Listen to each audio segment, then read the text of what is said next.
बिस्मिल्लाहिर्रहमानिर्रहीम। अस्सलामु अलैकुम नाज़रीन, आप देख रहे हैं हमारा यूट्यूब चैनल तिब्बे-अल-शफ़ा टीवी। मैं आपका मेज़बान हकीम मोहम्मद ज़मान हैदर।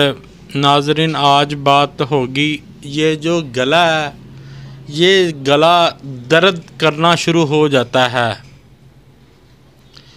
सर्दी की वजह से हो या फिर गर्मी की वजह से हो या फिर मैदे की वजह से हो, किसी वजह से भी गला दर्द हो, इंशाल्लाह 3 खुराकें लेनी हैं।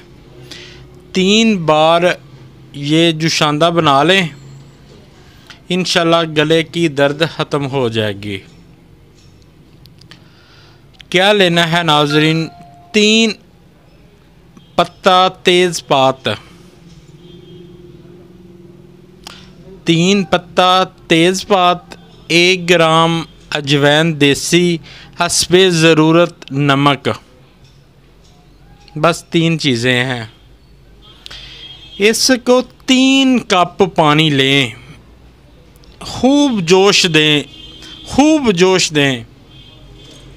जब 1 कप रह जाए, थोड़ा सा पी लें, आधा पी लें और आधे के गरारे करें।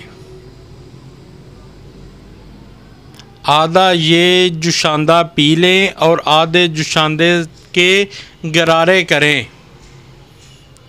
इंशाल्लाह ये जो गला दर्द है, पहली खुराक से ठीक हो जाएगा इंशाल्लाह ताला। लेकिन 3 अमल कर लें ताकि दोबारा ये मसला ना बने। वीडियो को ज़्यादा से ज़्यादा शेयर किया करें। अस्सलामु अलैकुम।